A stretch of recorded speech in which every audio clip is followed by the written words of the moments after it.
Batman can be anybody. But can Batman be directed by anybody? Not necessarily. So let's travel through the lens to break down what it takes to make a Caped Crusader film and discuss what chops director Matt Reeves will need for his upcoming take on the Batman. Can I persuade you to take a sandwich with you, sir? I'll get drive-through.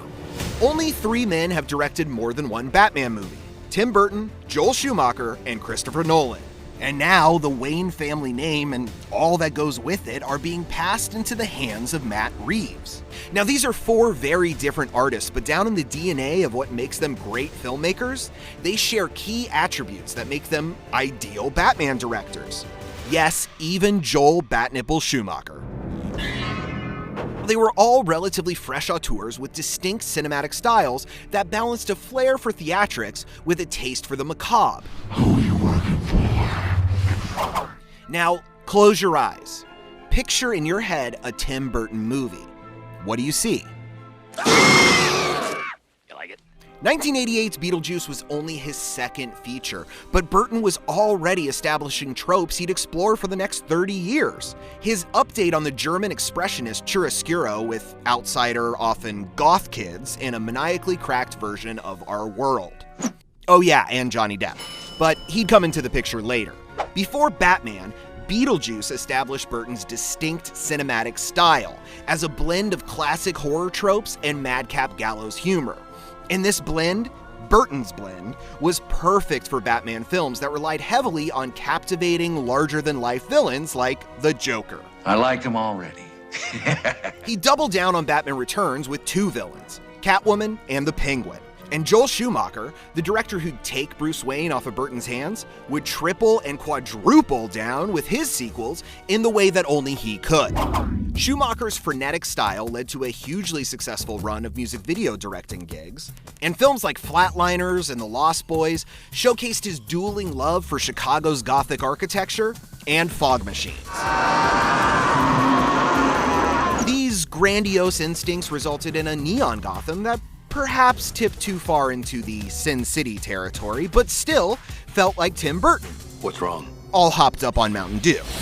Joygasm! From his background in designing sets and costumes, Schumacher became a master of visual design, and he expanded the world of Gotham with huge sets, gadgets, vehicles, and of course, toys. Figures and vehicles sold separately. He quickly went over the edge with his literal adaptation of a campy living comic book, and Batman and Robin put the franchise on ice. A freeze is coming. Literally. Christopher Nolan blew our minds backwards with 2000's Memento and tamed 2 screen legends in the sleepless thriller Insomnia. But it was 2005's Batman Begins that the auteur would reveal the extent of his prowess. Nolan completely changed the superhero's trajectory by grounding the genre in realism. Where are you? Here.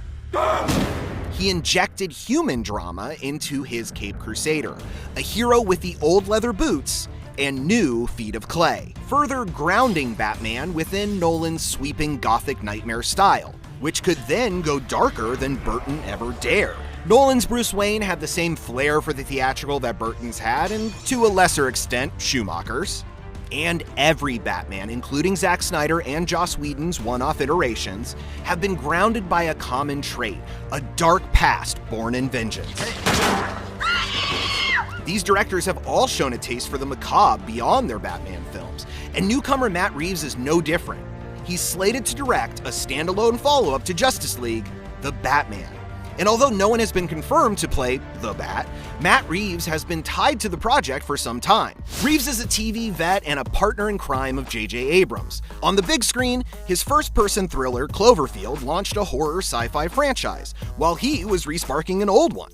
Planet of the Apes, his Dawn of, and War for the Planet of the Apes all have a distinct cinematic style, a mastery of visual design, and he injects plenty of human drama to elevate them far above mere monkey movies to human epics. The Batman could be the stage for Reeves to pull out all the stops, just like Burton, Schumacher, and Nolan did before him, to show off his virtuoso skills in balancing the light and the dark, the real and the fantastical, the theatrical wave of a cape with a macabre tale of revenge. So, how do you think Matt Reeves will do? Add the Batman to your watch list so you never miss an update.